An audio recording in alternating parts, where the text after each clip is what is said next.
Well, we get it rolling on the Krueg Show Friday morning, 10 a.m. Well, 7 minutes after 10. You know me, I'm on Krueg time, always a few minutes behind. But welcome to the Krueg Show, the Pig in a Pickle Krueg Show.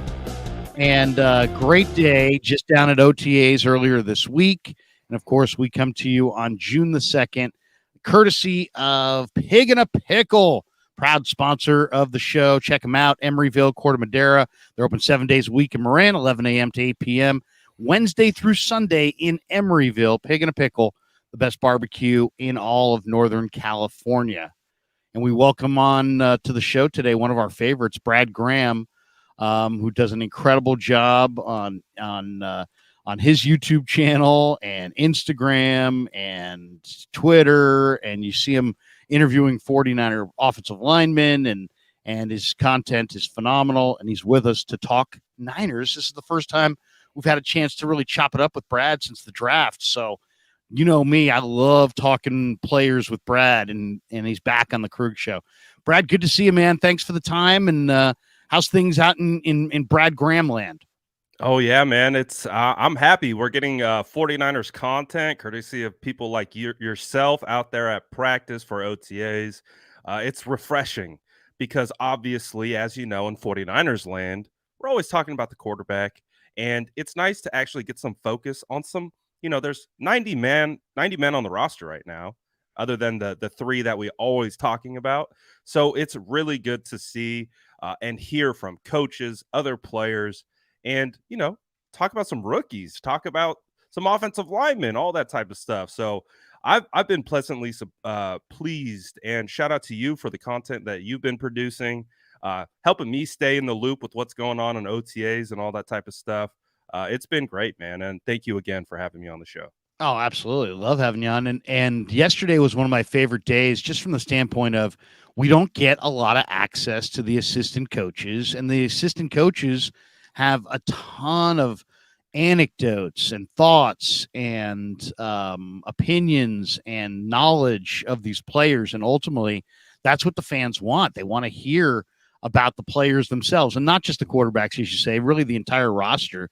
So let's kind of review a little bit, and we'll talk players as we kind of described yesterday. So I go into the room, and there's all the defensive coaches are in there. And Chris Koceric has the most guys around him. So I'm like, okay, he's holding court. I'm like, he's on the other side of the auditorium. I'm like, eh. And I see on the other side of the auditorium, Daniel Bullock, who's the DB coach, safeties coach. Steve Wilkes will be coaching the DBs as well because he's a former DB. But Bullock was sitting there, and he was basically sitting there by himself. And I'm like, great, let's go talk a little Jair Brown. And so, I came up on Bullocks, and we started talking about Brown. And one of the things that I thought was really interesting is when Brandon Ayuk took the podium, he mentioned that Jair Brown had already had 4 interceptions in the OTAs, and this guy was an incredibly productive interceptor at Penn State in his final 2 years there. I mean, off the charts ball production when you look at the picks. And I talked to Bullocks about it, and it sounds like Jair Brown is really taken to the 49er defense. And to me, that might be a camp battle to watch, is Tayshaun Gibson trying to hold off Jair Brown. Absolutely. And I'm really excited about Jair Tig Brown. It's not very often that the San Francisco 49ers, take one of my draft crushes, but they got Jair, so that made me really happy. I like the conviction that they've had to go up, trade up for Jair. I mean, we've heard basically from all the coaches, whether it's defensive coordinator Kyle Shanahan, John Lynch, the conviction that the whole building has had to be able to go up and select Jair Brown, get him from Penn State. And we keep hearing about it. He just feels like a natural fit for the San Francisco 49ers and what they want to do. And yeah, I do think Tayshaun Gibson, came back on a 1-year deal. Of course, Jair is going to be challenging that, but I think we're also going to see a scenario where we see some 3 safety sets. Like we're going to see those guys on the field all at the same time, Hufanga, Gip, and Jair. And I'm really excited about it because obviously Jair's proving to be a ball hawk early in camp. Like you mentioned, Brandon Ayuk had nothing but glowing things to say about his locker mate. I'm really excited about that pick. And I think he has the potential to be a long-time running mate with Talanoa Hufanga for the future of the 49ers safeties. It's funny. It's like the 40 time doesn't really, I don't want to say it doesn't matter at all for safeties, but the Niners have not now gone with Fonga, who had a slowish 40 time. That's what, made him go to the fifth round, fall to the fifth round. Then Jair Brown ran 4.65. I talked to Bullocks about Avery Young. He really likes the Rutgers undrafted kid, who's a college free agent this year. And Avery Young didn't run a great 40 time. And when I asked Bullocks what he really liked about Avery Young, he's like, we really like the versatility. Avery Young started at Rutgers as a corner, and he's got cornerback experience, but he then finished up at safety, and we feel like there's some coverage ability that that bleeds through from his days at corner. So look for Avery Young this summer as well to compete. I don't see a lot of openings, to be honest, at safety, because they're probably going to keep four, and you got Gibson and Hufanga and Brown and Odom. Those guys are probably going to be the four guys. But Taylor Hawkins has never looked better. Avery Young has looked good in my mind. You got Quantrez Knight, who's could be a safety as well. They're the one thing that's pretty clear is between Jair and Darrell Luter Jr., maybe Deshaun Jameson, obviously bringing in Isaiah Oliver. They've bolstered that secondary with some talent. Absolutely. And also too about the 40 time, I think the 49ers have really put an emphasis on game speed. I think, it's easy for us when we're in the evaluation process pre-draft, we're comparing everyone's 40 times, 10-yard splits, three cones, and short shuttles, and we're trying to get a baseline of how fast these guys are, how they stack up against each other. And sometimes they're just guys, you get them in football pads and you put them on the field and they just move faster. They play at a different game speed. I remember Jordan Elliott of Niners Nation put out some information about how Jair Brown was clocked at 20, 21 miles an hour game speed with the GPS tracker. And that to me, I think weighs more in the evaluation process than a 40. I know the 40 is beneficial because we can track it, but the 49ers have also talked about how, hey, maybe him running a slow 40 is part of the reason why we had the opportunity to get him, because if he did run a faster 40 and really just wowed and ran a 4.4 or something like that, maybe we don't get Jair Brown where we got him. So I think it works to the 49ers benefit overall. And 40 times, yes, we definitely pay attention to them, but I like that the 49ers also are using other data and analytics like game speed and GPS tracking to, I think, quantify that game speed.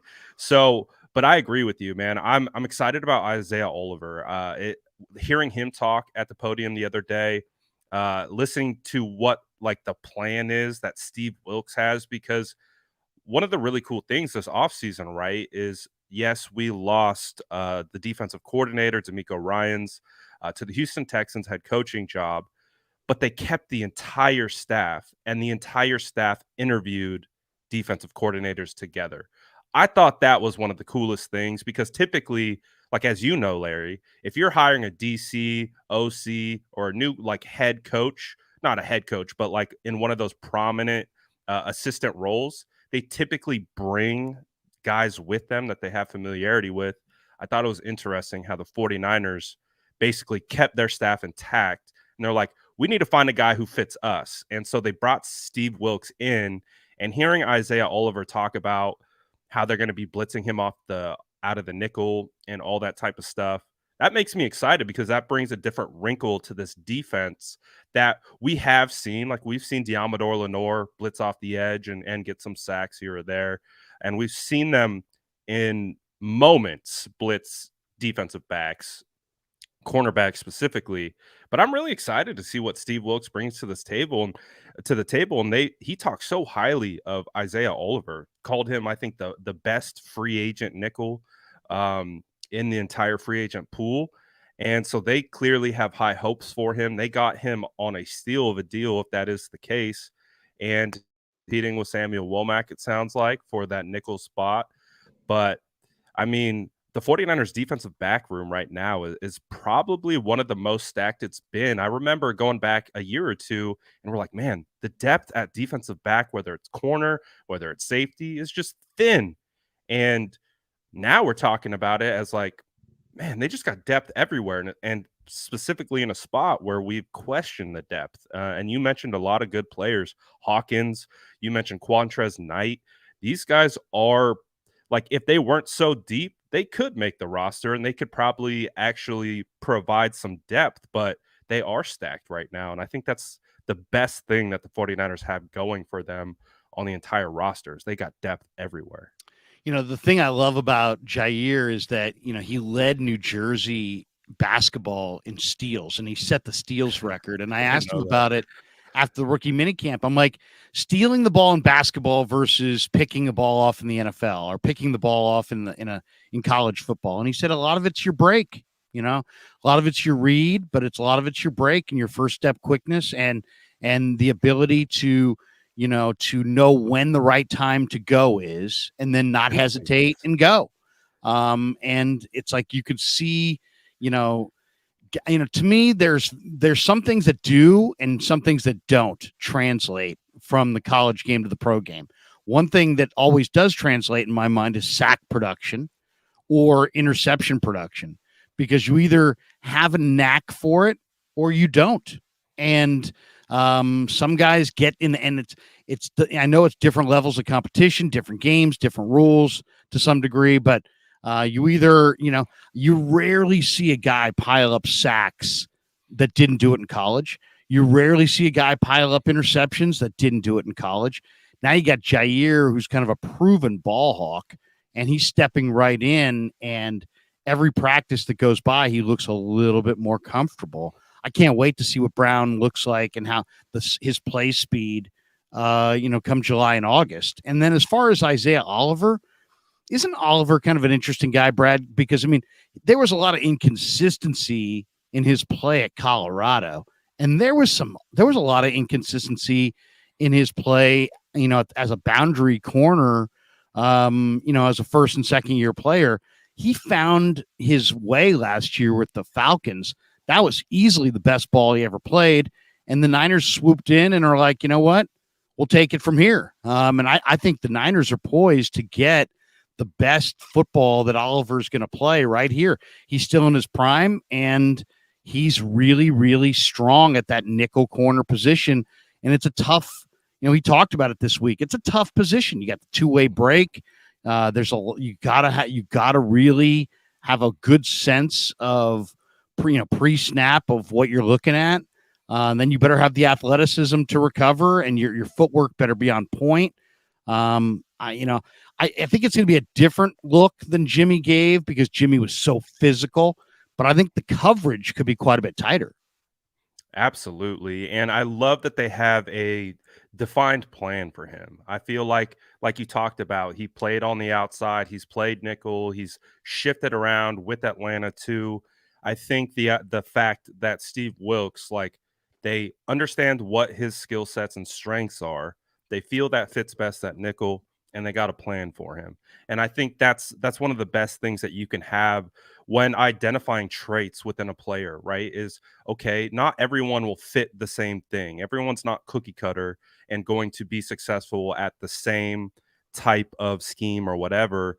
They've identified clearly something in Isaiah Oliver, and they feel they have a plan for him. And that's what got me really excited about it, because I think you can see the glimpses of Isaiah Oliver. You do see some of the inconsistencies, like you mentioned, but it's like, when you have a plan and you know what his strengths are and you're going to lean on those strengths, that's typically when you get the best out of your players. And that's already music to my ears from a Steve Wilks perspective, because you don't want to put like a round peg into a square hole and expect it to work. And that's kind of how you have to, like, analyze players' traits and how they fit and what they're going to do best. And that's what's getting me excited about all these guys. And I'm really excited to see what Jair Brown does around the line of scrimmage too. Like, we talking about him as a ball hawk, and it's really exciting to talk about the interceptions and the turnovers and things like that. He's a dog at the line of scrimmage, man. Like, I know you've seen it. Like, he will come downhill. He's not afraid to go head up with running backs, tight ends. It doesn't matter. So he's a perfect fit, I really think, for the 49ers. And they got some stuff cooking right now in that defensive back room. Well, and corner, I think, is another spot where I think Darrell Luter Jr. is going to give Demo Lenore a big run for that starting job opposite Mooney Ward. Just watching Luter, and he's got some dominant traits, and he can play man. Now, Lenore looks great. I'll say that. He really does. He's fast. He's confident. He looks really, really good on the practice field. Like, I thought he looked noticeably quicker this year than we even saw him last year, and he looked strong last year. But I think I'm looking for that battle. I'm looking for Ambry Thomas to see if he's going to bounce back, because he was a third-round pick and clearly has a lot of athletic ability. I think Womack maybe takes it to the next level. And then there's this kid, Deshaun Jameson. And I was asking Brian Schneider, the special team coach, about Jameson, about his return ability, because when you watch him play corner at Texas, you're like, wow, this guy is kind of small, and you could see where, he ran an ordinary 40, wasn't slow, but it was like 4.49 or something like that, which is fine. But he's 5'10", he doesn't have huge size. But then you look at him as a return guy, and to me, Brad, this is going to be something to watch this summer. Deshaun Jameson is an electric returner. And I asked Schneider about Jameson and Ronnie Bell, and he kind of highlighted Ronnie Bell and said, man, Ronnie Bell really looks good, his footwork, and how quiet his hands are when he catches the punts and kickoffs. And, he was kind of touting Bell, but I think Jameson, to me, based on what I've seen, looks to be even a better return man. I can't wait to see if he gets some return reps this summer, because to me, this is a major thing. If Jameson can make the team as the 5th or 6th corner, and he can give them return ability, that might open up wide receiver for, some of these guys that, like Chris Conley or Tay Martin or Ronnie Bell, because maybe Ray McLeod's spot is not necessarily set if somehow Jameson can give them some return ability.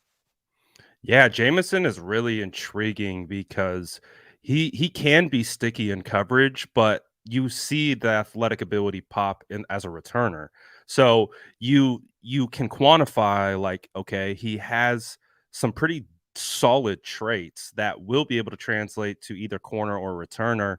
So he is an interesting. I mean, the 49ers, I remember we did a show last year, Larry, after the draft. We spent an hour. It was the first show after the draft. We spent an hour talking about the undrafted free agents. We didn't even talk about the drafted picks.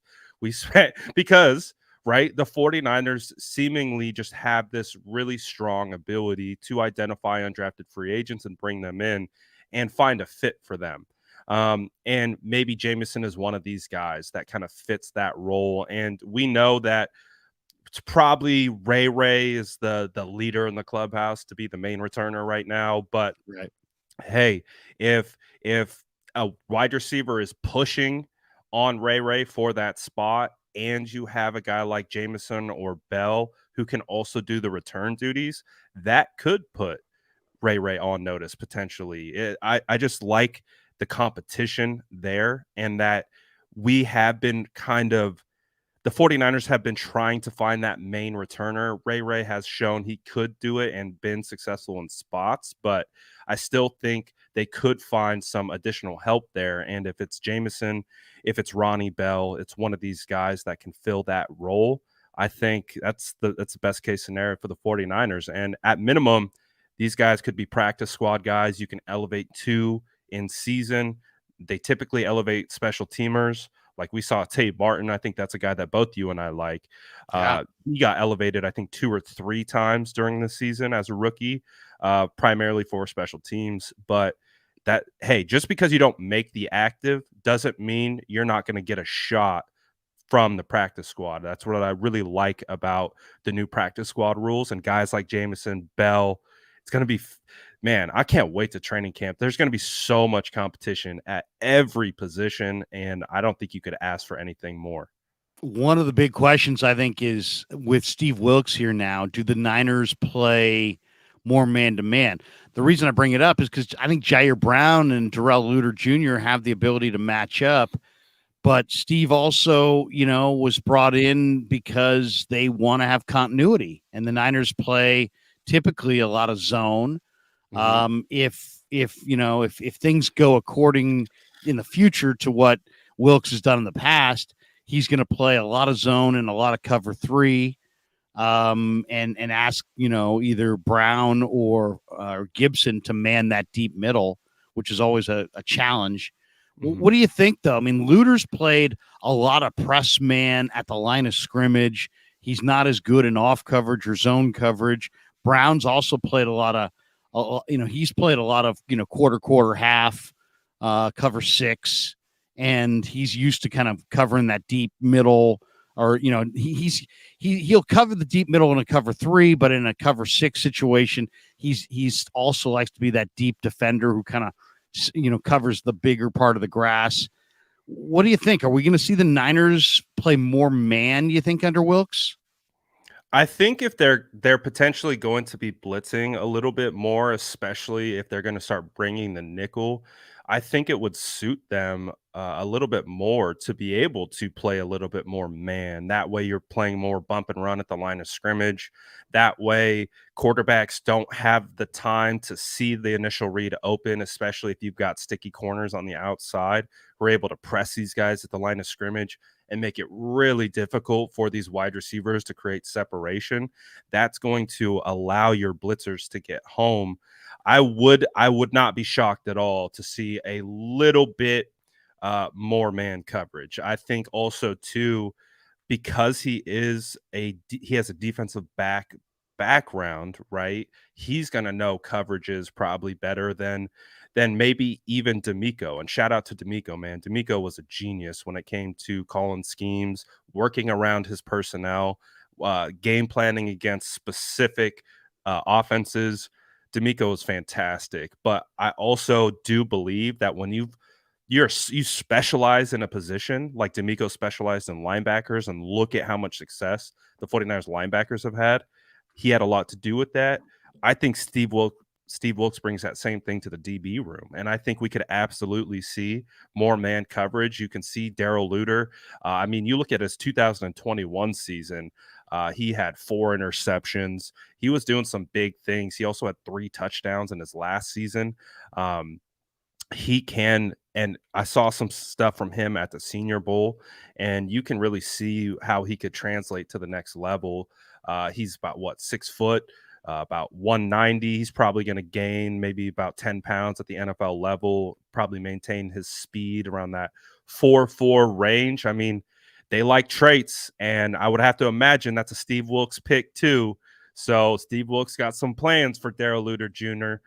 With the San Francisco 49ers, just like he has plans for Jair Brown. So I'm excited for it. I'm excited to see how this whole thing plays out, and how different the scheme looks and how they utilize these players. In the chat, Greg Escon says, Johnny Holland, baby. So I don't know if I told you this, but I'm an A&M fan. One of my good buddies, as a little kid, I was like second grade, third grade, family moved from Texas, right? And they were big A&M fans, and they had that year in the late 70s, Cal and A&M had a home and home. And so A&M came out to California, and they're like, it's because of my best friend. He's like, who's your college football team? Well, I grew up in San Francisco. My dad went to USF. I didn't have a college football team, right? I mean, I'm a Niner fan. So I'm like, oh, I don't have a college football team. And he's like, well, you're an A&M fan now. So, so I remember going home, they gave me like an A&M sweatshirt and an A&M hat and everything. They're like, oh, we got someone that we can bring into our culture right now. Exactly. They were recruiting for Jackie Sherrill back in the day. And we went to Berkeley. to the A&M Cal game, and I had a great day. It was so much fun. And I remember telling my parents, I'm an A&M fan. They're like, okay, whatever. Go to your room. Do what you. Yeah, good, son. Great. But I really became an A&M fan, and Johnny Holland was a great A&M linebacker. And I told him yesterday when we sat down, I'm like, Johnny, man, it's a great thrill talking to you. I'm a big A&M fan. And yet he smiled. And we talked a lot about how the linebacker position in the NFL has changed. And it's changed not in the last 40 years. It's changed in the last 8 or 9 years. I mean, the Niners were on the cutting edge of the linebacker changes when they had Willis and Bowman. And we're all looking at it like, wow, look at all this speed that the 49ers have at linebacker. Now you look around the league, and this is kind of the way it is. If you run 4.8, forget it. Sit down. You can't play. And if you run 4.7, no, they're going to pick on you. And like D Winters ran 4.49. And that kid Alubi they had in camp last year from San Diego State, I think he ran like 4.49 as well. And Greenlaw runs 4.5, and Warner runs 4.5, and Marcelino runs 4.5, and they're all converted safeties. And no, I said to Johnny, I go, remember the old days with Matt Millen and the big neck roll, and the inside backer was 260 or 258. Yeah, I mean, and he's taking on guards, and he's like, yeah, the game has changed. It's become a passing game, and the linebackers don't take on guards that much.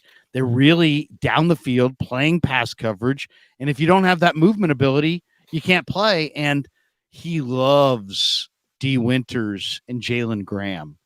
Give me your thoughts on those two guys, because, Winters' college film is awesome.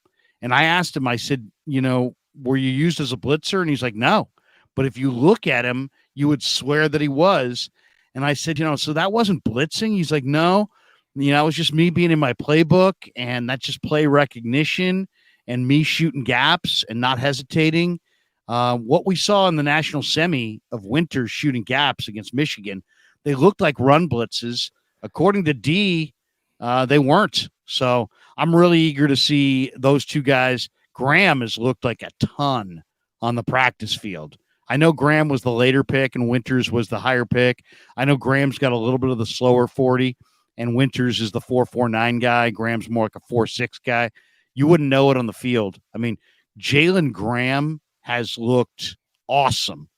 To me, if there's one guy that has stood out on the day 3 picks, it's Jalen Graham. He's been incredible. Well, first of all, great name, top-notch name. So shout out Jalen Graham. I absolutely love the name. No, but in all seriousness, yeah. Any relation? No relation. But back to the kind of conversation about the linebacker, and I'll talk about Jalen and Winters. I had Demetrius Flanagan-Fowles on the channel. 49ers great guy, man. Great guy. I love Flan. And we were joking about it. I was like, Flan, do you have to be a converted safety to be a linebacker on this team? And he laughed. He's like, yeah, pretty much. You because he's a converted safety. And he's like, that's what it is, man. Like, you have to be able to, like, it sounds like the 49ers have found this reverse engineering, because when we look at safeties, right, we talked about Jair Brown a little bit and how he's so feisty and aggressive around the line of scrimmage. Well, you find those guys at safety that might not have that elite speed, and you just drop them down into the box. You put about 20 pounds of muscle on them, and they all of a sudden have become this hybrid kind of position. And the 49ers have been leading that charge since Fred Warner coming out of BYU, because I know you remember, Larry, we didn't know what Fred Warner was. We had no idea. Was he a nickel? Was he a safety? Was he a linebacker? Was he an edge? Like, we didn't know. And the 49ers pluck him up in the 3rd round. They say, you're going to play middle linebacker. And he's grown into that position and is now considered probably the best off-ball linebacker in the NFL. So the 49ers have been on the cutting edge of changing what that linebacker position is by using converted safeties and turning them into linebackers. And you look at Jalen Graham. I had the opportunity to interview Jalen Graham at the NFL Combine. He's on the all yoked team. He was sitting there, and I was standing probably He about does. 5 He looks the feet from part, him. man. And like there are some guys that I was talking to, for example, on the opposite side, Jose Ramirez out of Eastern Michigan. I'm like, you're a football player. He just looks so small, so like just meek. And I'm like, but he was actually one of the like sleeper edge. Like he is furious off the edge.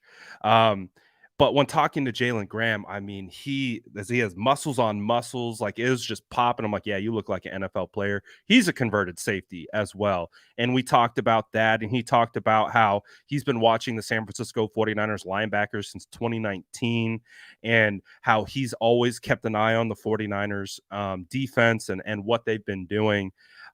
And also to the linebackers because he watches Fred. He knows Fred is kind of a converted guy. And Jalen Graham was a guy that I came away really impressed with, just the person. And when you kind of go into his tape a little bit, as a converted safety who's still learning the linebacker position, you can absolutely see how Jalen Graham is a developing player still and has the potential to maybe in a year, 2, maybe 3, find that footing at the linebacker position and really be someone that could present himself as a problem, whether it's starting on special teams. Maybe he works his way up into that LB3 spot, but also Winters too. Like I would say Winters just looks like the more natural athlete where like he doesn't I didn't get the chance to talk to Winters at the combine, but when you look at these two guys, like you look at Graham and he looks the part. Winters doesn't like look as intimidating as him, but I mean when you put on that tape, I mean you mentioned it, he flashes. He is very instinctual, and when he decides to hit the go button, I mean he's got rockets and he's able to track down these ball carriers. And so it's a really interesting dynamic when you have Fred Warner, Dre Greenlaw. I think Oren Burks is slated for the LB3. I really like Oren Burks and what he's been able to do, but he's on the last year of his contract. You've got Flan, you've got Marcelino, then you bring in Winters, then you bring in Graham. I mean, again, competition. I think the 49ers typically carry 5 linebackers because the linebackers play special teams. I mean, D Flan, I think, was 3rd in the NFL in special teams tackles. I think he was tied with Oren Burks and at 3, and then Odom was 1. So the 49ers rely on those linebackers quite a bit for special teams. So I imagine they'll carry quite a few. But again, another fierce battle. Marcelino looks the part. Marcelino looks jacked. You talk about He is jacked right body now. beautiful. I'm like looking at Marcelino. I'm like, dog, like you've been in the gym. You haven't missed a gym day. So again, another position where the competition is going to be intense. You've got rookies battling it out. You've got now Marcelino, D Flan, Oren, who's going to be that LB3 to fill in for Aziz. It's such a good problem to have for the 49ers, man. Like they it's kind of like an embarrassment of riches at a certain point. Well, and sometimes you just start to see it. And like for the Niners, they clearly see it at linebacker. Yeah. And they've got great eye for it. It's funny too. It's like, people have come up to me and said, Krueger, I bet you're big on college recruiting because I know how much you're into the draft. And I said, no, I'm not. I'm not into college recruiting. And they're like, what do you mean? How could you not be into college recruiting if, you're super into the draft? And I'm like, because it's too early in the process. And Jalen Graham's a perfect example. He was a 3-star high school recruit. The Niners had somebody else. I think Braden Willis might have been a 0-star. Like nobody recruited him at all. But Jaden Graham was 3-star recruit, and they all wanted him to play safety. And then he was part of that David Bell, George Karlaftis 2019 class, I guess, at Purdue. But I mean, the thing that made me, I liked him when I saw him on film his junior year, and you can just see him he's smooth. He's a high energy player, but he's really smooth. and you can see that he processes really quickly. A buddy of mine who rolled in there as a road scout said the Purdue coaching staff trusted this guy a ton, and that Ron English's system, had him doing a bunch of different things, but that he was, 4-year starter. The coaches loved him. He was a high energy guy. He was versatile. And then, of course, as you said, he passes the eyeball test. And then the 4.64 doesn't even bother me. I mean, that used to be a super fast time. Now it's a kind of a pedestrian time. But he's got a 1.59 10-yard split, 10-inch hands, huge hands, long arms, very productive player. But the other thing that jumped out was when I read the Matt Barrows piece where Scott McCloughan was all over him. And McCloughan's got such a great eye for talent. And if you want to go back and say, well, maybe you're making a bigger deal of it. No, I don't think I am, because McCloughan was the guy that loved Hufanga. Not that other people didn't, because Hufanga was the Pac-12 Defensive Player of the Year. But, right. One of the things I love about Scott is that he sees through all the measurables and all the measurements and goes right to the tape. And then he's going to tell you who the good football players are. And that's what I like, is that the Niners they're not getting these workout warriors that can't play dead. They're getting guys on day 3 of the draft like Jalen Graham. He can really play. Like Ronnie Bell. He can really play.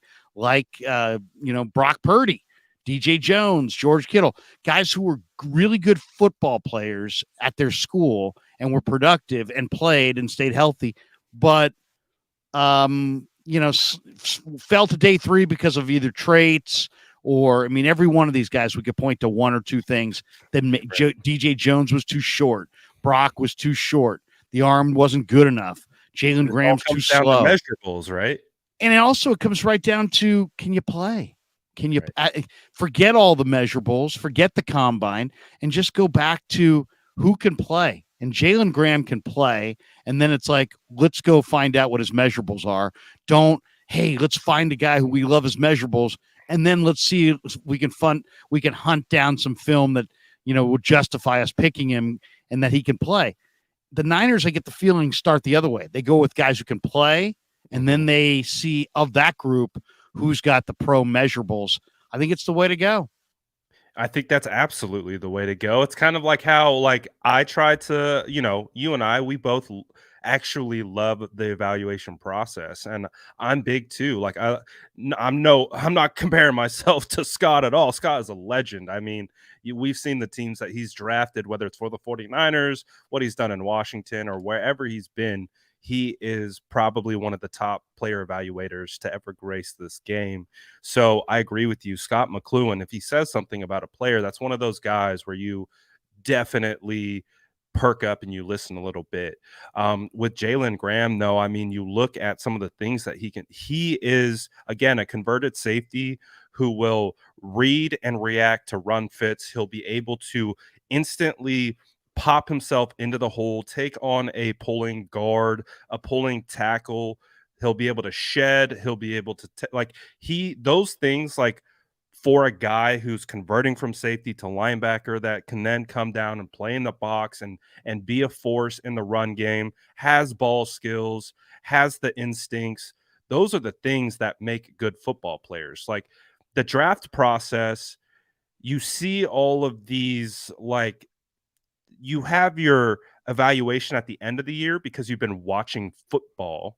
And so you feel these guys, you start to slot them. And then it gets into that dead period where it's like, all right, now we start getting the numbers and you start ranking guys on numbers. And sometimes the numbers can blind us a little bit. Like, oh, he ran a really fast 40, or he did this really, really well. At the end of the day, man, the eye in the sky don't lie. You gotta rely on the tape, and you can see the guys that have the juice on tape. Maybe if they didn't have that juice in a workout, but you have gamers, man. There's just gamers that show up on game day, and you can see the instincts, you can see the read and react, and Jalen Graham feels like he fits that mold, and the 49ers find those guys in the later rounds all the time, and I think why they've had such success. Which linebacker is going to get cut? Think about it. You got Dre Greenlaw and Fred Warner. They're making it, obviously. Then you've got Marcelino, who I think is going to be just like Aziz. I think Marcelino is going to be tremendous. I think he's going to make it. Yeah. And then it comes down to Winters and Graham. I think those guys probably make it. That's 5. And then you still haven't had, you got Oren Burks, who's a phenomenal special teamer.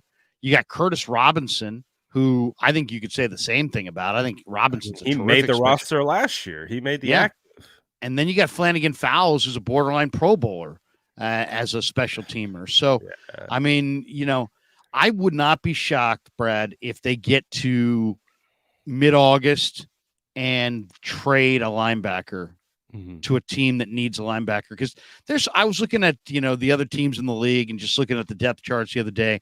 There's 3 or 4 teams around the league, Miami, the Raiders, a couple others, that really could use a Demetrius Flanagan Fowles or a Curtis Robinson or an Oren Burks. You know what I'm saying?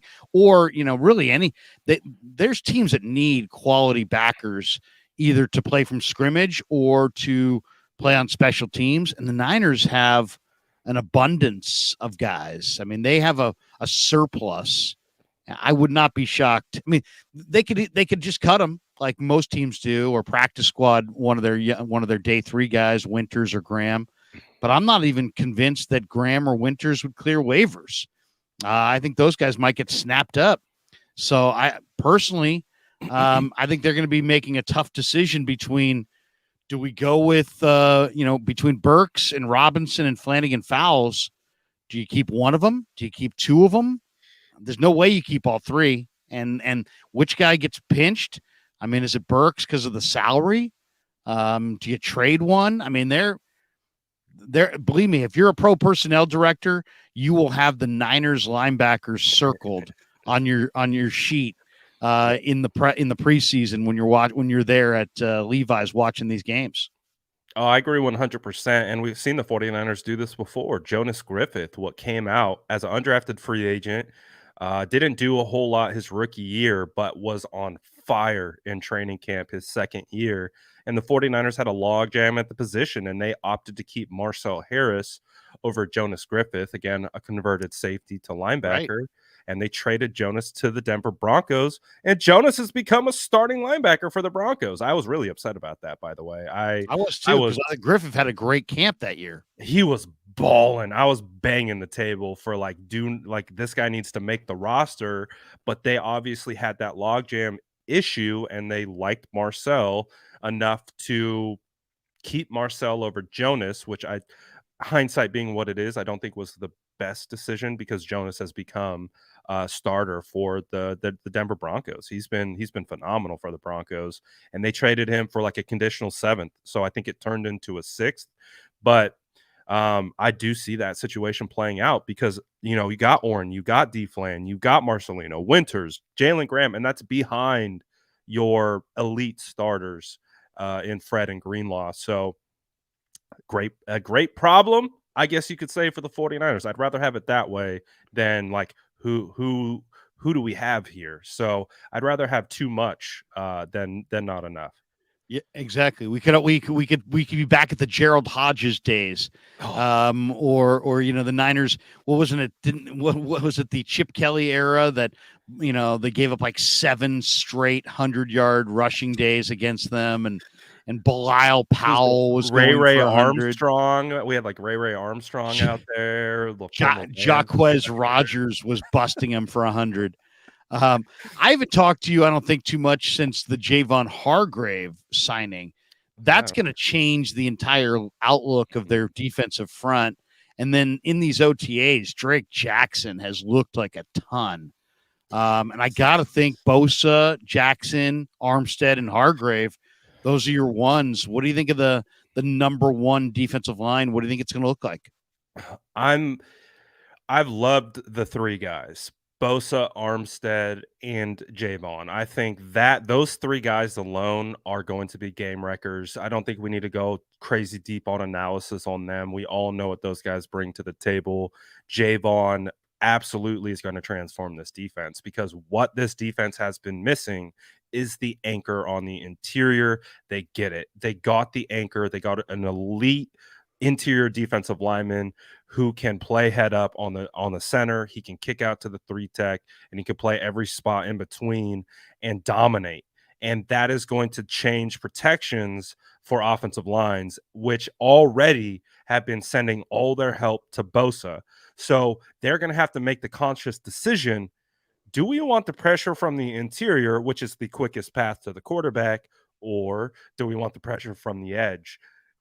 I think the 49ers, I mean, I didn't expect them to do that, and them doing that absolutely transforms that defense. We've had questions about who's going to be the bookend opposite. I'm very happy with Drake Jackson and everything that he talked about at the podium. I think Drake Jackson, I think it was clear his coaches challenged him at the end of last year. We know Kyle challenged him publicly. It sounds like Kosurik challenged him behind closed doors, and he's accepted that challenge. And he's been in the building. You can see the physical transformation, and I know a lot of people are excited about the physical transformation of what he's bringing. I'm excited about his mental transformation, him buying in, him transforming into a pro, right? He even said it himself. He was like, man, I'd clock in and then I'd leave. I'd want to leave the facility. He's saying, I'm learning how to be here, put the work in, go above and beyond. And that's what pros do. Pros are obsessed. The best ones, they're obsessed with getting better. They're obsessed with maintaining their body and improving their bodies and getting better from any type of skill set perspective. And that's what I learned from Drake Jackson, is that I think he's bought in, and I think he's accepted the challenge, and that's what the 49ers need. And Cleveland, it's going to be very interesting to see what he brings to the table. I see him more as a base down edge, maybe kind of an Omenihu guy who can kick down into the 3 tech and some of those NASCAR packages if they wanted that type of pass rush from him. I don't see him as a pass rusher on the outside as much, and that was his knock coming out of Clemson as well. But I loved Cleveland as a leader coming out of Clemson. That was one of my favorite traits of his, was his leadership intangible that he brought to the table. I think he's going to be a good fit. I think the 49ers have continued to bring back solid depth. They have Givens back. They brought T.Y. McGill back, who turned out to be a phenomenal rotational player. And then you add Beal. Then the the guy that we want to see be productive is Kinlaw. Can he be productive? We don't know. That's just an unknown. We have no idea. But if that whole group together can find that rhythm that Kosurik always finds, that sweet spot of how to rotate these guys. And if you're not putting it on, the expectation is Kinlaw's not going to be that guy on the interior. Even Armstead, like, I think Armstead is going to have the ability to float a little bit. He can play that 3 tech spot. He can play the interior, but I think he'll also have some freedom to play edge as well and kind of move around. So I think the addition of Hargrave on the interior as your anchor, Bosa as your primary anchor on the edge, and then you've got all the guys in between. I think Kosurik, I think he's going to go crazy with some of his lineups this year. I think the shape of the pocket is going to be unrecognizable for Niner fans, because we're used to seeing the edges burn up the field and the thing really look like a teacup. I think it's going to look inverted this year, because you're going to have Armstead and Hargrave getting penetration, and then they've got one gap penetrators behind them: Givens, McGill, Kalia Davis. These guys can all shoot gaps, and they all have pretty good speed. And it's like, I just think that one of the themes we're going to be talking about is, wow, Nick Bosa, wow, Drake Jackson, look at their sack production. And I think a lot of it's going to be attributable to to the presence of Hargrave and having those two pass rushers inside. Do you think they need another edge? Do you think they'll sign another edge? Or do you think they're going with what they got? I don't think you can ever have enough edges. So, if they wanted to opt in and bring in a Yannick or bring in a Clowney or bring in someone like that, maybe. A veteran. Yeah, a veteran. I wouldn't be opposed to it. But I also, again, I've been, watching these players and their workouts. And one of the things that I've noticed is Eric Armstead is lean. He looks like he is preparing for a hybrid role where he can play from the edge and he can play from the interior and he can be moved all the way around that defensive line of scrimmage. So if they view Eric as a hybrid, I know a lot of people have like Eric on the interior. They don't love Eric on the outside, but 2019, Eric had his most productive season from the big end spot, and he was productive from that spot. So it's going to be interesting. Do they bring in an edge? I wouldn't be opposed to it. Again, I have no problems with bringing in as much talent as you can and letting it play out for itself in training camp. But I also do feel pretty comfortable with what they have. I think the big X factor for me was how did Drake Jackson respond? And I feel like he responded the way that we would hope he would. And I think that will translate for him to have some production on the edge. So could they bring in some free agent? Yes, they could. And could it be beneficial? Yeah, it could.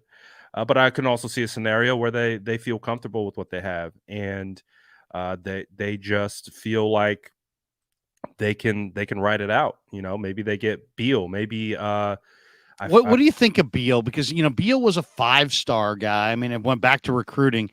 This guy was a 5-star guy, and he's got some traits. I mean, 4.44 speed, 10 1/8 inch hands, 83 3/4 inch wingspan, first step burst, lateral quickness, strong hands.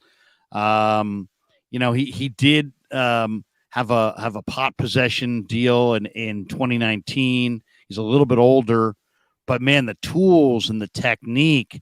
But we're talking about a part-time player at Georgia. I mean, this guy was never really a full-time guy. He's got 10.5 sacks. He only had 10 in his career, and he only had 10 career starts in 6 seasons for the Dogs. What do you think? I mean, to me, Beal is like really one of the wild cards. If we show up in camp and Robert Beal Jr. looks like a ton, watch out for the Niners. You know what I mean? Because if this guy is in the rotation and a significant player, I feel a whole lot better about them as a team this year. But to me, he's the one draft pick that's a little bit based on projection. Yeah, no, I hear you. Like, again, he seems like a traits guy. Like they're betting on the traits that they'll be able to get him into the wide 9 and they'll be able to utilize that get off. They'll be able to kind of coach him up on some of the pass rush plan and get him locked in on how to attack and watch film and attack these weak spots of these offensive tackles. Whether it's setting up outside speed, countering to, inside counter spins, whatever it may be, setting up. I think one of the biggest things with like you go back to Drake, is Drake just didn't have a pass rush plan. He didn't have that level of technical ability coming out of USC that you wanted. Drake is a traits guy. And what we're watching with Drake is the evolution of Drake into being that pro who has the technical bag, who has a pass rush plan, but has also added the size and has bought in. With Beal, I think it's pretty similar. Like, I think with him, he has the traits. He has those things you can't teach. And what you can teach, though, is you can teach a pass rush plan. You can teach moves. You can teach double hand swipes. You can teach and rep technique over time. He doesn't need to do it right away. He comes in, he can learn behind guys like Nick Bosa. And if he is at minimum a role player, I think that's a good spot for the 49ers. I don't think Beal has to come in year 1 as a rookie and be a starter. I think what you're looking for Beal is, like, if you get like 3 sacks, 4 sacks out of Beal, I would say that is a big success for a 5th round draft pick rookie on the edge with Drake Jackson and Bosa and Cleveland ahead of him. So the biggest thing with Beal that I want to see, just like you said, is what does that get off really look like in team period, in pads? What does those pass rush moves look like against a Colton McKivitz or a Trent Williams? how does that stack? And then we evaluate, and then we see, okay, he needs to get better at this. He needs to work on that. I think Beal is extremely intriguing. The other guy who's also intriguing, I think you had him on your channel, Wagey? Waggy, yeah, Waggy. I'm Wagey. calling him Waggy, but I don't know. He is intriguing. I He's mean, to intriguing. me, there's two guys at back of the depth chart on this D line that are both really intriguing. One is Marlon Davidson, and the other is Spencer Waggy. Davidson played at Auburn, and he's 300 pounds, but he really has. If you watch him, he has movement ability like a defensive end. I mean, he's really looks like a defensive end. I mean, but he's 300 pounds. And, we're talking about 6'3", 305, but he's got kind of the same traits as like kind of a base end. So I'm interested to see what Davidson looks like, but Spencer Wagey is got a number 69 in camp. We'll see if he wears that this summer. 6'5", 295. He played defensive end. He had a 1.66 10-yard split. Now, yes, I am the guy who nerds out to some of these stats, but that's the exact same 10-yard split that Aldon Smith had coming out of Missouri. And this guy's 300 pounds. And he tore up the knee a couple of years ago. I was looking for him to be out here wearing a brace. He's not even wearing a sleeve. And then you look at the motor, and he's chasing McCaffrey 40, 45 yards down the field, showing that he's got a motor for days. But to me, what really stood out is I'm watching this from a field and a half away, but this guy on the bag work is dipping his shoulder like a true edge rusher, and his hand placement almost perfect.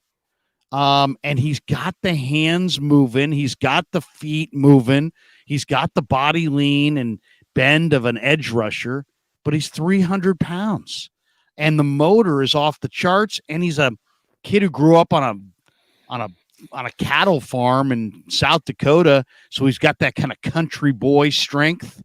I mean, he's got that country motor. Seriously, he's a great guy. I'll say that. I mean, the kid's a great kid. And I'm all in, man. I'm all in on Spencer Wagey, and I'll tell you, that's the wild card factor on this D line. There's some, and I don't want to make this comparison, but he has some JJ Watt to him. And I asked him about, who do you study? And guess who he said he studied? JJ Watt. I said, what about the Niners? You study a lot of we actually do. We study a lot of what the Niners do.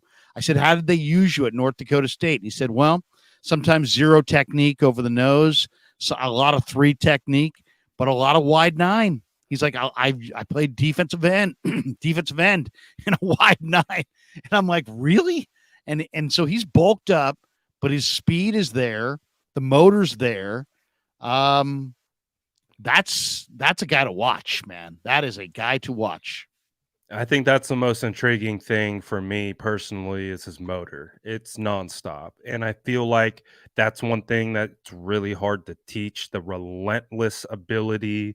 Again, because we know whether it's offensive line or defensive line, like you can lose the rep initially for both sides. It's who either recovers or who continues to press that shakes free and makes a play.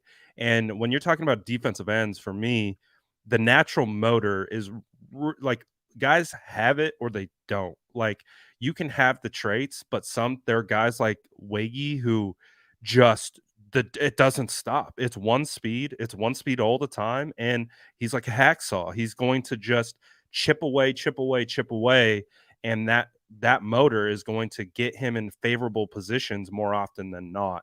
And then if you can start to teach the finer details of the position, then you have a football player on your hands that you could really develop into something that could be you could use quite a bit. So that's why he's so intriguing to me, is all the things that you mentioned. But for me, the number one thing that stands out is the motor. I love defensive ends that just have that relentless, never give up motor, and those types of guys find themselves around the football all the time. So, again, another position, Larry, of just endless riches. Might not have that premier, Brian Burns across from Nick Bosa, but they've got a stable of guys, and I think whether it's vets or rookies or second year players, I think Chris he's got the cookbook, and he's going to be able to cook something up for the 49ers. Yeah, I mean, to me, Beal and Waggy, watch those guys because Beal's got the ability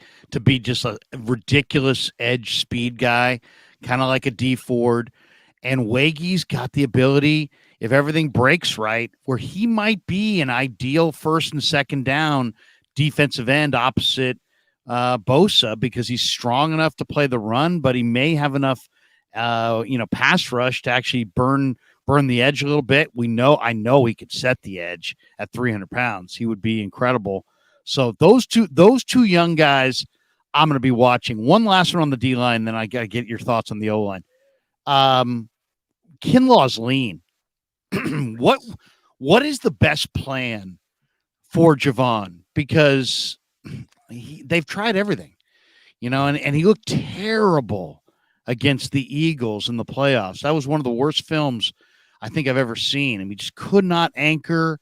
I don't know if it was the knee, but I mean, Kelsey's going to Canton, maybe there was that.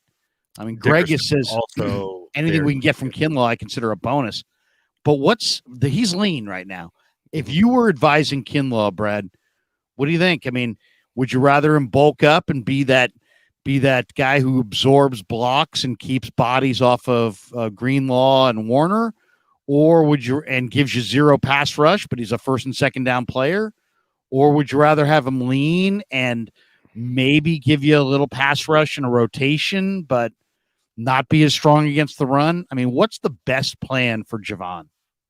I really do think the best plan for Javon is to lean out, because obviously when you're that big already and you have the knee issue that he has, I think you want to obviously build the strength around the knee, but you also don't want to overload the knee constantly.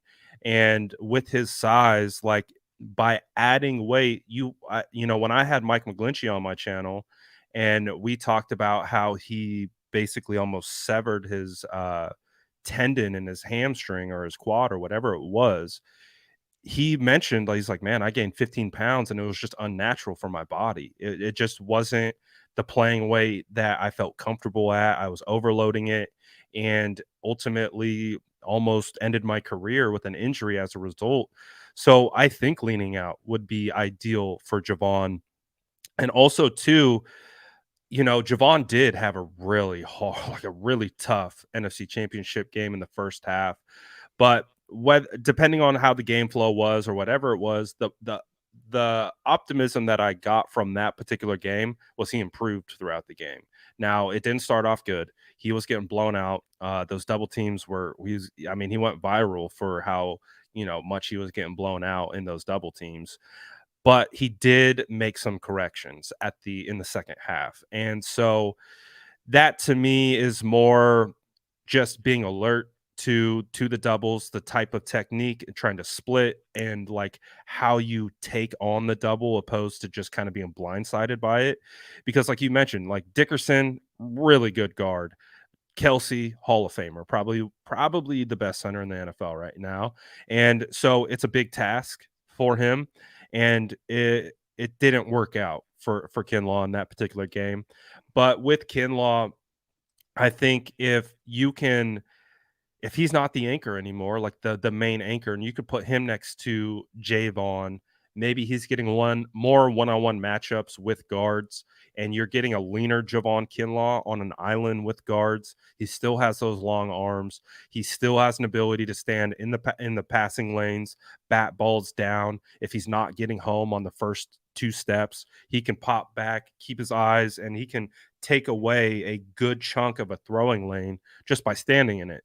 So I don't have an expectation for Javon to come out and just have this insane resurgence or anything. With Javon, I just want to see him healthy. I want to see him available, and I want to see him a part of the rotation.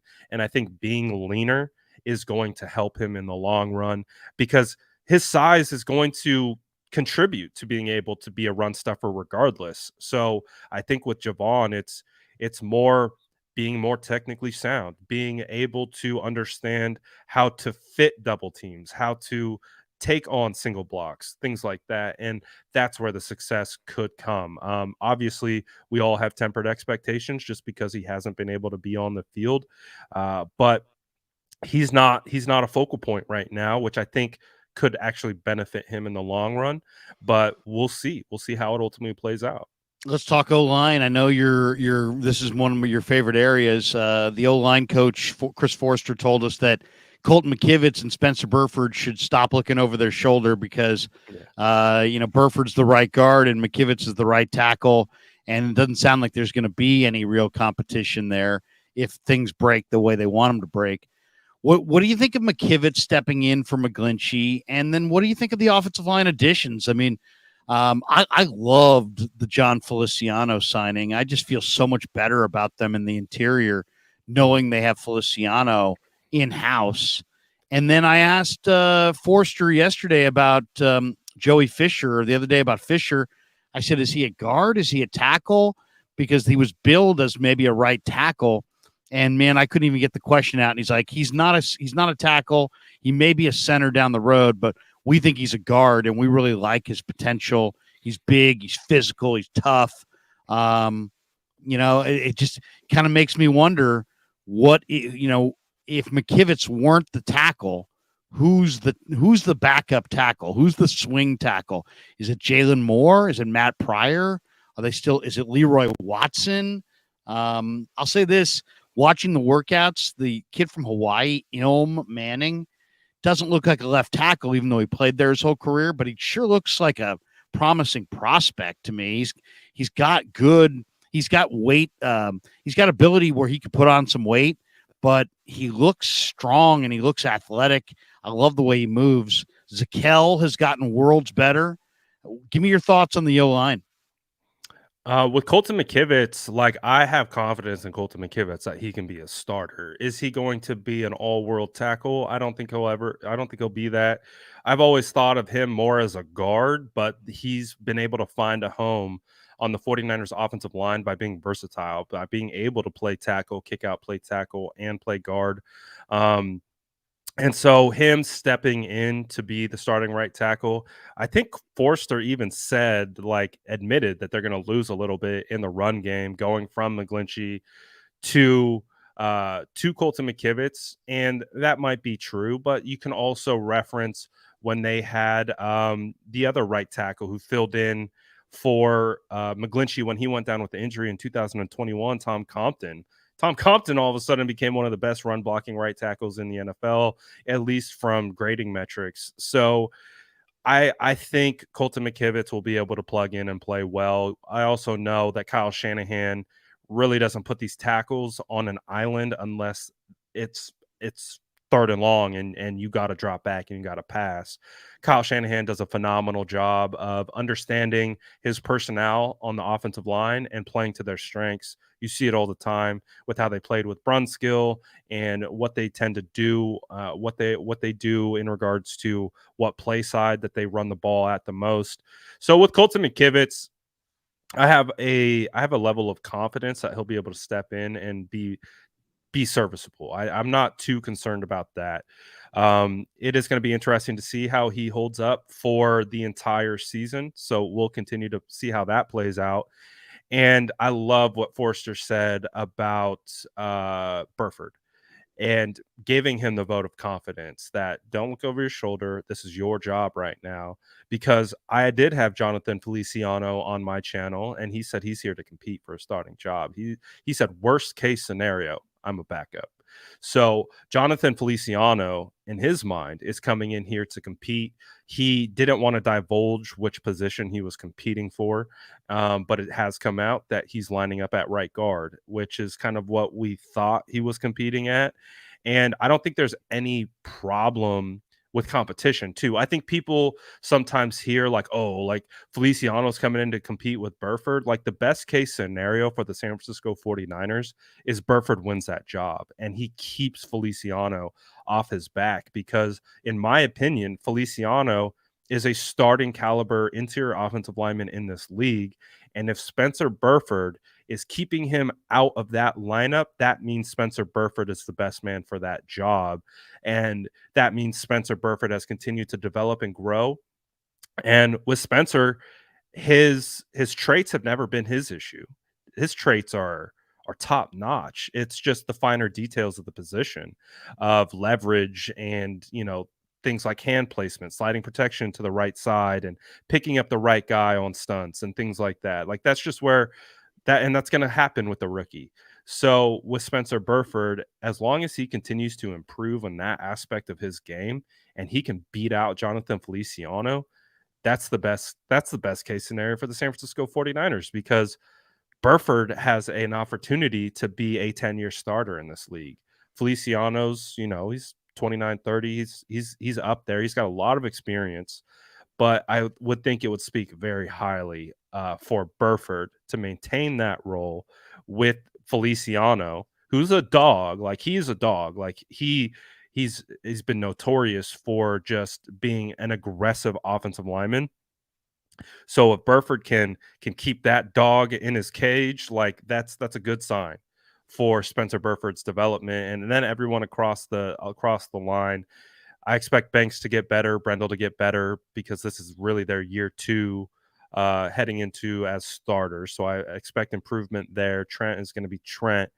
And in regards to swing tackle, that's a question because I've seen Leroy Watson kind of ahead of Jalen Moore in some clips, but then I think it was also Jalen Moore who was starting left tackle at OTAs yesterday. So I'm not sure like what the 49ers are thinking in regards to Jalen Moore or Leroy Watson, but I do think Leroy Watson has taken a jump. I'm very intrigued to see what he looks like in training camp and what that looks like. Joey Fisher being kicked down to guard is not a surprise. I think when you look at tackles in this league, you look at length, you look at long arms. It's just the way the position. Joey Fisher was absolutely insane. Like his highlights are ridiculous in regard to how he bodies other players. But you do see a world where, yeah, he probably fits best at guard or center because of just you need that length when you're going up against these long defensive ends. Not everyone's built like, Bosa, where Bosa's still a big dude, but he's a little bit more compact. I always use Brian Burns as my example for length because his arms are insanely long and he's got all the speed in the world, and you got to be able to have that length to be able to make sure that you get your hands on these guys.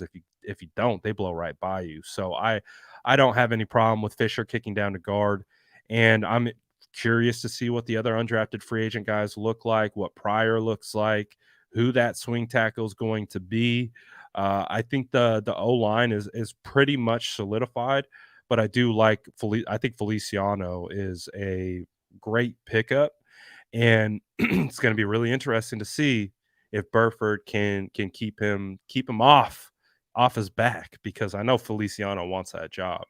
To me, it's interesting that Feliciano's slating in at right guard because I think he might be their best center. I think Feliciano might be an upgrade from Brendel. I know Brendel was a Pro Bowl alternate last year, but Feliciano I think is a bigger, stronger guy as far as he's a heavier guy. I think he anchors better. I know his experience is more at guard, but I feel better knowing that they have Feliciano. What you played offensive line, Burford and Brunskill shared right guard last year. You don't see that a lot. What do you think of that practice?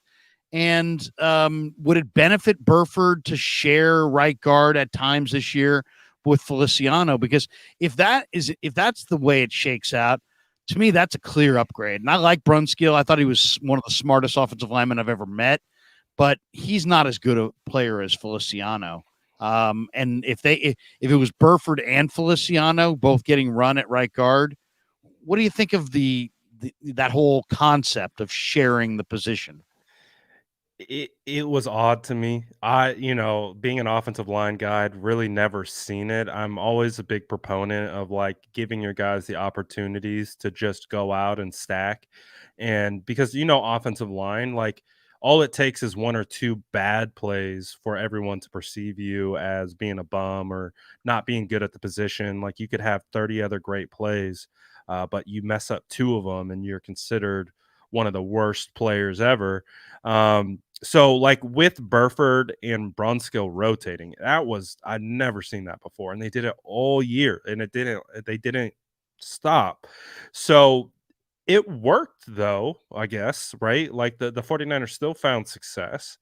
But I really do think that was to kind of protect Burford's confidence. And I think Kyle's talked about it a couple times. Like Burford really impressed in OTAs and they felt really confident plugging him in. And then they're like, as they kind of got into it, they maybe saw some of the flaws in his game, but they didn't want to bench him and they didn't want to, like destroy his confidence or anything in that regard. So that you're still the starter. We're going to start you, but we're going to rotate you and we're just going to give you some rest and some breaks. If they do that with Feliciano, again, I would prefer Burford starts the whole year. If they do that, obviously they've shown they can do it and have success. But if they do rotate again, I feel like that it would be still a detriment to Burford and his process and his progress. I would want to see Burford take ownership of that role. I want to see him take ownership of that position. And because if he doesn't, then he's giving Feliciano that opportunity to take it. And where Brunskill is more of a finesse offensive lineman, Feliciano, like we talked about, he is a power offensive lineman. He's a dog. He has a lot of experience in this league. You talking to him and his mentality, he knows he's getting to that point. He wants to win a Super Bowl and he wants to start. He is not here to be a backup, and that is his mentality. So if Burford gives him that window to rotate, I think Feliciano's the kind of guy who's like, yo, you're going to give me this window? I'm going to take the window. I'm jumping through the window and I'm going to take the spot. So for me, I really do hope it's competition. And because I really do believe in competition and I believe competition is going to bring the best out of both of these guys. And I want Burford to win the job flat out. I want him to take it and play every snap and take that maturation process. Can they be successful with them rotating? Of course, they've shown they can do it, but that's not what I want for Burford. I want Burford to take this job and win it, and I want him to beat out Feliciano, and him beating out Feliciano would be a huge vote of confidence, in my opinion, for him as a player. Did you like the tight end picks, Cameron Latou and Braden Willis? I talked to the tight end coach Fleury yesterday, and he talked up both guys. I think that competition is going to be fierce because I don't think Warner or Dwelly or Fumagalli, any of the incumbents outside of Kittle, really have much hold on these positions. And the Niners invested a third-round pick on Latou. Willis, they gave the gold helmet designation, so they love his competitive fire. I think both those rookies make it and the incumbents get cut, but it will all be decided in July and August. What did you think of those picks? I felt like Latou was a little bit of a reach, just based on what I feel like he's solid. Like I feel like he's not bad, but I feel like there isn't like one thing that that he showed that he was like elite at. Like he's pretty decent. He'll make a guy miss or two after the catch because he's a load. Like he's a big, strong dude. He shows as a run, like he can be a blocker as well, which is what you need to be as a tight end in this offense. It felt like you could probably get Latu in the 5th round, but it felt like the 49ers knew they didn't have a 4th round pick, which was probably where they would want to take him. And they just felt like if we wait to the 5th, there's going to be a run on tight ends. We're going to lose the guy that we want to get. This is a comp 3rd anyways. They quantify it like a 4th anyways. They're like, I think it was just one of those picks where they knew they had a big gap between their next pick. They wanted to get that a tight end. They would probably feel better about the value of taking Latu in the 5th, but they also knew that there's just a lot of time, and they didn't want to miss out on that guy. And so they took him where they took him. I think he can definitely be a guy. I've asked around with some people that have worked with him in the past. Whether it was at tight end U or whatever, and they're like he's okay. I don't think there's really anything that jumps out about him. He's a guy. He could be good. So I've been trying to do my best. Like, I do like scouting tight ends because they block, and I'm a big blocking proponent. I'm actually more excited about Braden Willis. I think Braden Willis is an intriguing prospect. I don't care where he was drafted. I think he's a guy that I don't know. I rely on my gut a lot. I got a big gut, Larry, and I like to rely on it when it tells me things about football players. And again, I'm not on OTAs. I haven't seen him. I wasn't big on him throughout the draft process, so I had to kind of reverse engineer my process on him. But I just have this gut feeling that he feels like a guy that can make some impact plays down the stretch.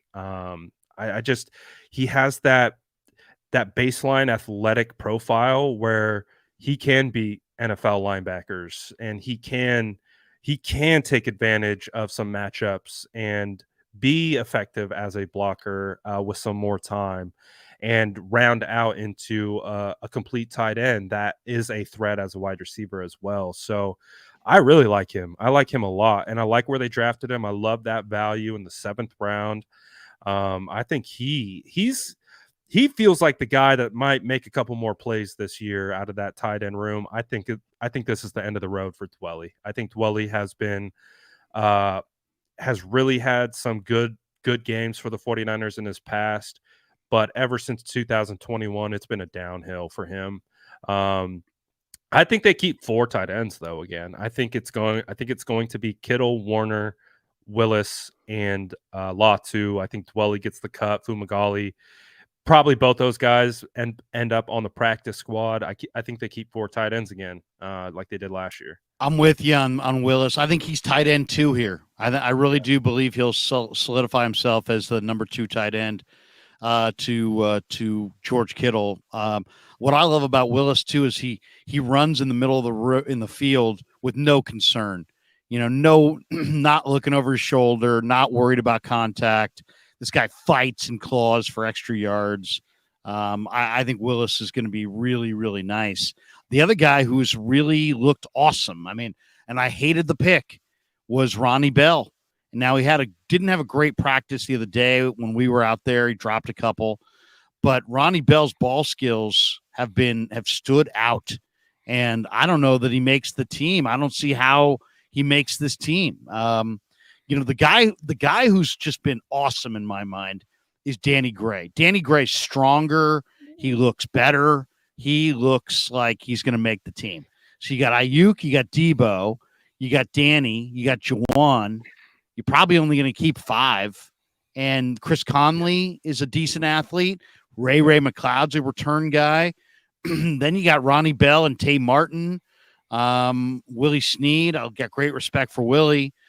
I personally, I think there's a chance that they may move a receiver this summer before the cut down, and Ronnie Bell makes the team.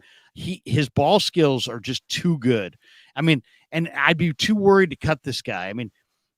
I'm not saying he's Cooper Kupp. Okay, I'm not, but he's got a little bit of the same kinds of things going on here, as far as ordinary height and weight, ordinary looking physical traits, but great collegiate production, awesome ball skills.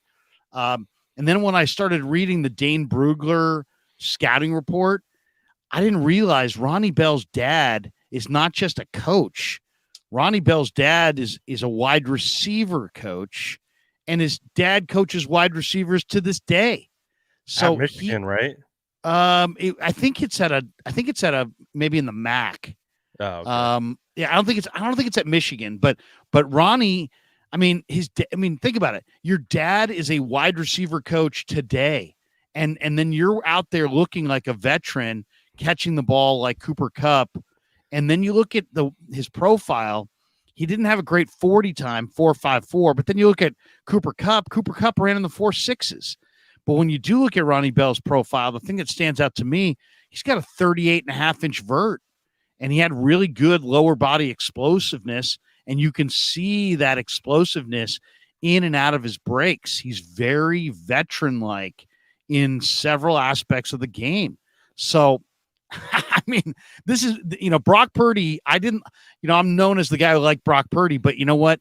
I hated Brock Purdy on draft day. I was like, oh my God, he's a weak backup quarterback. It was only after my buddy called me and was like, Krug, go do a deep dive on Brock Purdy, watch everything, and then come back and tell me what you think. And so I did, and I was like, wow. And now I start to see it.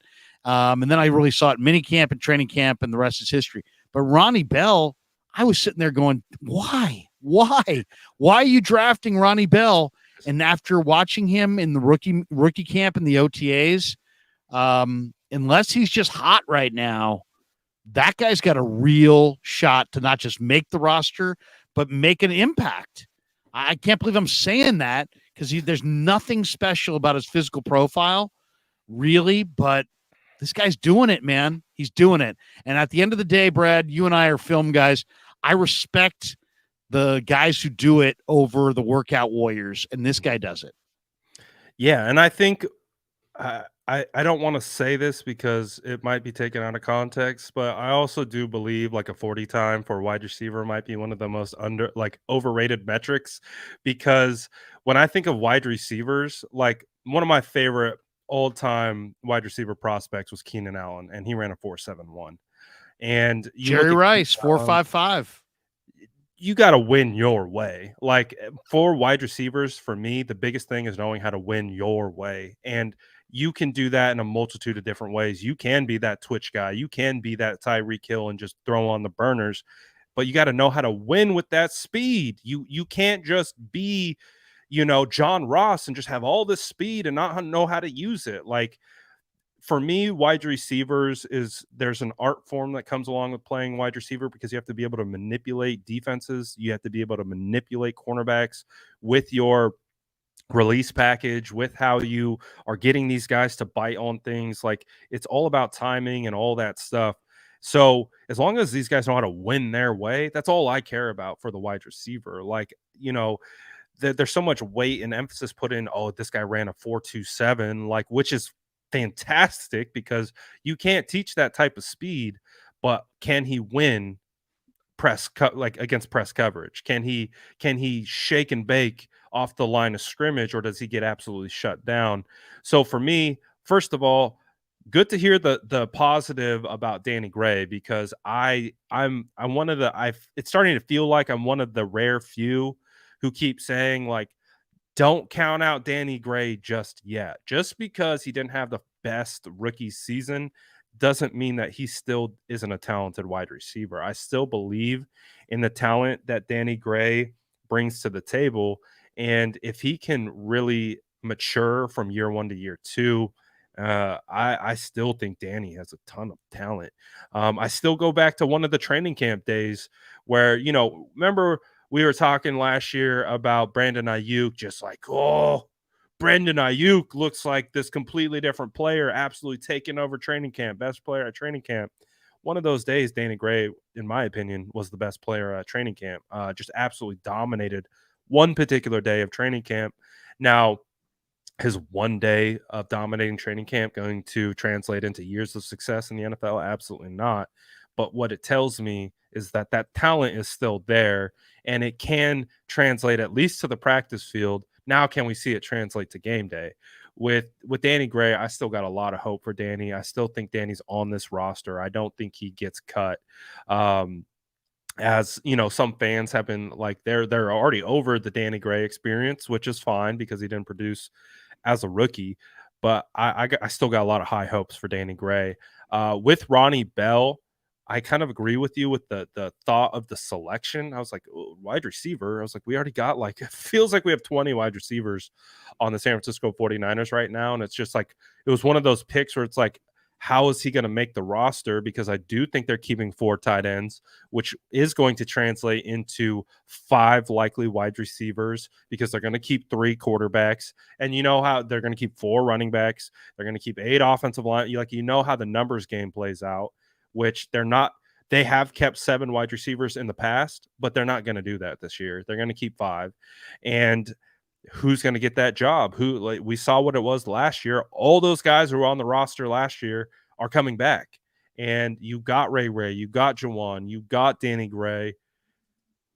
Is Ronnie, is Tay, is Conley, are these guys going to put enough juice out there in training camp to take one of these guys' jobs?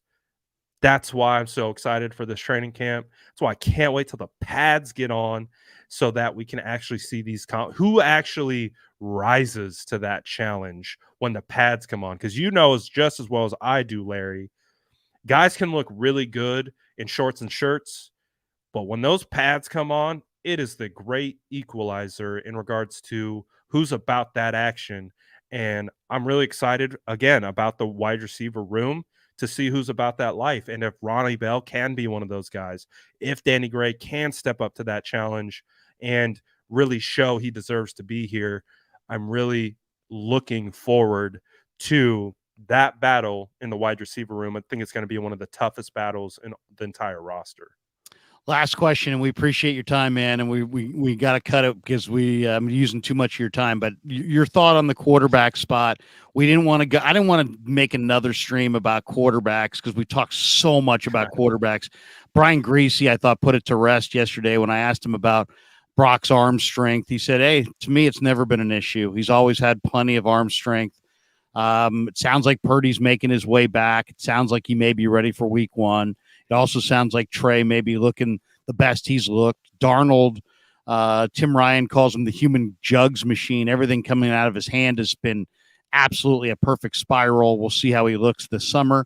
And then actually Brandon Allen had a phenomenal pass the other day in practice down the sideline where he just put it, just a flat dime, put it right on the receiver. So to me, they were in a very good spot at quarterback. I expect Purdy to wind up being the starter. Do you have a thought on the quarterbacks and the notion or the idea that Brock Purdy's arm strength is somehow not, doesn't have requisite arm strength and that he can't be their guy long term because of it? I would use the same argument that I just used for wide receivers in the 40 time. Like, win your way. Like, the best guys know how to win their way. And, just because a wide receiver doesn't have elite speed doesn't mean he can't be an elite wide receiver. Just because a quarterback doesn't have a Patrick Mahomes arm doesn't mean he can't be a very, very, very good quarterback. And with Brock Purdy, the way I see him win, I see him win with elite processing intangible. I see him winning with elite leadership intangible. I see him winning with the things that I would say the average NFL fan don't put value in to when evaluating a quarterback. I put a lot of value into the intangible aspects. I think a lot of people really focus on the physical intangible and what they can see. Like, can this guy throw the football 70 yards downfield while moving to his right? If he can, okay, he's a product of going to be an elite category, and rightfully so. If you can do that, that's absolutely fantastic. But thankfully, the San Francisco 49ers offer an offense that they need an elite processor. They need a guy who can be able to manipulate defenses with his eyes, create throwing lanes, and get the ball out on time. And with Brock Purdy right now, so Larry, what I've been doing on my channel is I'm so tired of talking about the quarterback that I'm like, all right, let's just watch film. So I pulled up a Sam Darnold game from last year. We watched Sam Darnold. I pulled up Trey Lance versus the Bears and Trey Lance versus the Texans. And we watched Brock Purdy's game, first game against the Dolphins.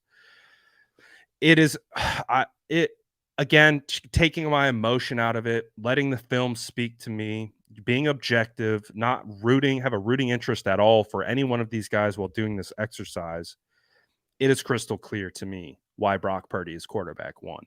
Brock Purdy can get it done. Again, I go back to, I compare Trey Lance's second start against the Texans to Brock Purdy's first game against the Dolphins. Brock Purdy was far away the better quarterback than Trey Lance, just from a processing standpoint. And we know that's what you need to be able to do in Kyle's offense. You need to be able to process. I know there's this big conversation about what the arm is. Yeah, you want every quarterback to be able to have a howitzer for an arm. That's absolutely fantastic. But that's the reason why Brock Purdy also kind of went where he went in the draft. He didn't have the measurables that people would deem as an elite quarterback, but what they didn't evaluate was the intangible. And what Brock Purdy is doing to separate himself is the intangible aspect. So with Brock, listen, like, do I think he has an elite arm? No, not necessarily, but he can make every throw. I've seen him. You think about like the resurgence of Brandon. We was talking about this yesterday on my stream with Brandon Ayuk. Um, Brandon Ayuk had to get used to the idea that someone was going to throw him the ball deep. You could literally see examples on tape where Ayuk would give up on a deep route and Brock Purdy would throw him the ball and he'd have to be like, "Oh crap, someone's throwing me the football right now because Jimmy Garoppolo didn't go deep." And I think Brandon Ayuk got stuck in this like pattern of understanding that he wasn't going to get the ball deep, but Brock Purdy was willing to push the ball downfield. I mean, you look at the play where Brock Purdy got hurt, they were going deep. That was going to be a 40 yard, 35, 40 yard pass outside the numbers to the left sideline. That's where they were challenging. That's where they were going. And so for me, I've seen Brock Purdy be able to make every throw. I think the bigger thing with quarterbacks is, can you throw with anticipation? Can you manipulate defenses with your eyes? Can you throw on time? Can you adjust your arm slot to be able to throw around defenders? Can you, like, he does all the things that I think you need to be able to do as a quarterback. I think there's just too much of a focus put on the arm strength in a vacuum, which I don't think he has elite arm strength. But I think what you talked about, and I've seen going back and forth, requisite arm strength. Does he have the baseline to make all the throws? Absolutely. I don't think that's a question.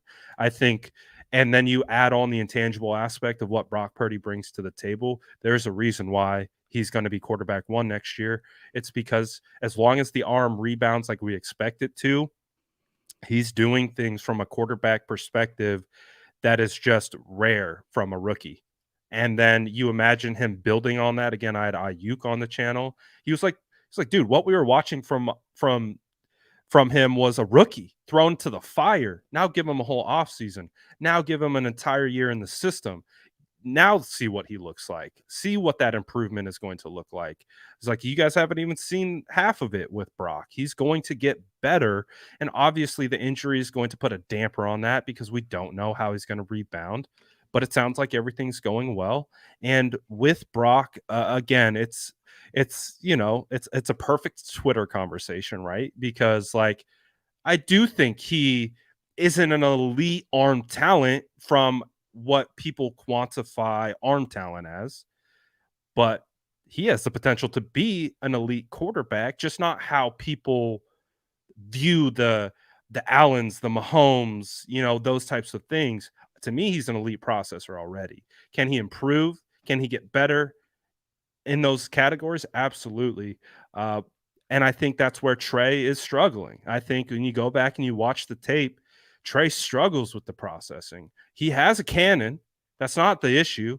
It's controlling the cannon. It's being able to process consistently and being able to hit the short to intermediate consistently, being able to pull linebackers out of the throwing lane.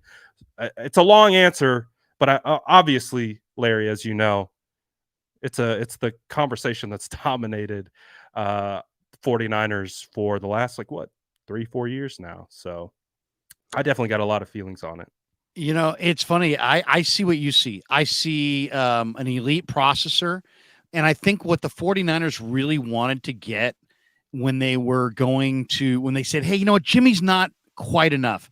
They wanted somebody who could extend plays, have that next level athleticism, the quickness to get away, to recreate, off schedule plays down the field.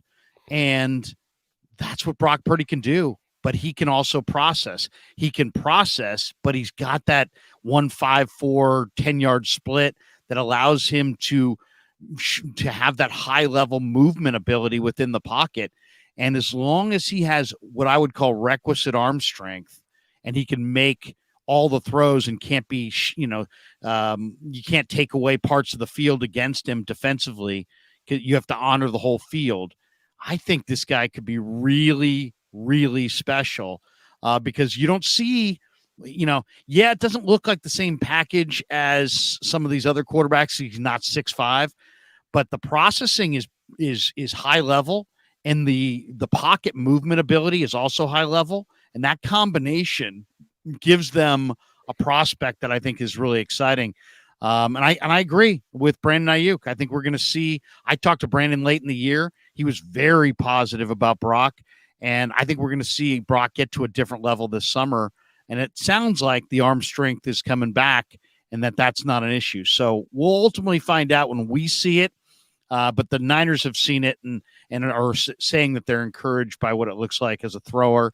And I hope Trey plays great too, because ultimately it's the most important position on the field, and that will be a great thing for the 49ers any way you slice it, if they've got two guys that are really top tier. And I think there's potential for it. So we'll see. I'll say this. I love their quarterback room a lot more this year than I did going into last year. And I think overall it's a better roster. So Brad, we're going to let you go, man. You're awesome. We love your content. What do you got cooking on your show, on your channel the rest of the week? Well, today's Friday. I think we got State of the Franchise today with Aponte. Outside of that, going to take the weekend and relax. Do you know if there's any media availability for mandatory minicamp, or are we heading into the dark period already? No, I think there is. Okay. I think there's one, it'll probably be one day. I think it's the 5th, the 6th, and the 8th are the days. My guess is the media day would be the 6th. Okay. That'd be my guess.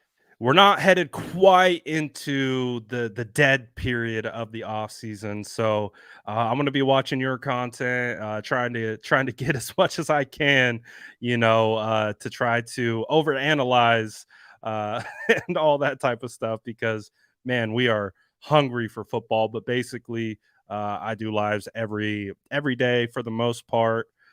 We talk about whatever we want. We're going to be watching a lot more film this off season, because again, how much can we talk about the same things? Rather just let the film talk to us, break down O-line, D-line, defense, not just quarterbacks. We're going to talk about other things. So that's what we got cooking. Probably going to get some more players on the channel as well. So nice. we'll keep cooking over here.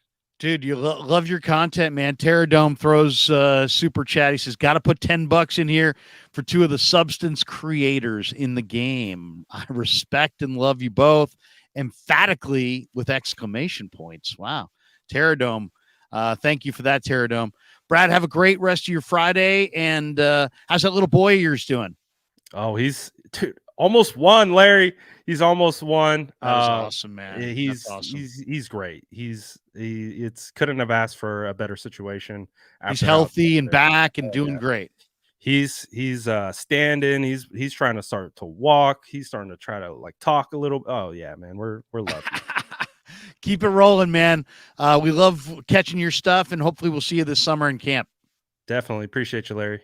Brad Graham, one of the best right there. For sure. All right, let's do this. Let's thank our sponsors.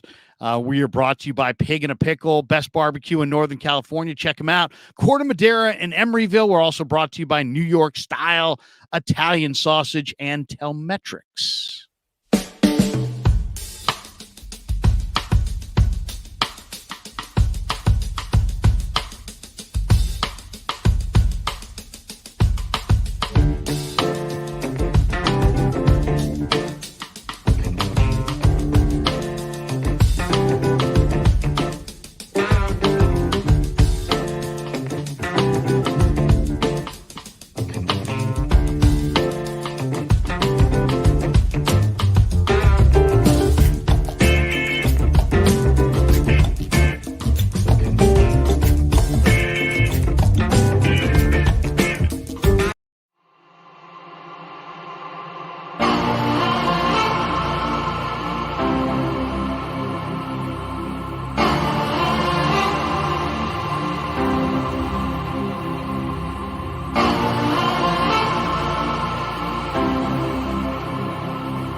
So New York Style Sausage was started over 7 years ago. We are the largest producer of fresh Italian sausage on the West Coast. What makes our sausage in New York Style is really the recipe came from back east, from New York, from Connecticut. If you look at all of our labels, there's maximum 4 or 5 ingredients, which we're really proud of. There's no preservatives, no MSG, fresh in, fresh out. The pork comes in fresh, goes out fresh. There's never any freezing throughout the process. We've always used fine quality cuts. We're never gonna deter from that. It's one of the reasons why our sausage is so good. I guarantee you put our sausage up against anybody else's from a flavor standpoint, no one will beat it, hands down. Hey, do yourself a favor and do me a favor. Go buy a package of the New York Style Italian sausage. Guaranteed you will love it, guaranteed.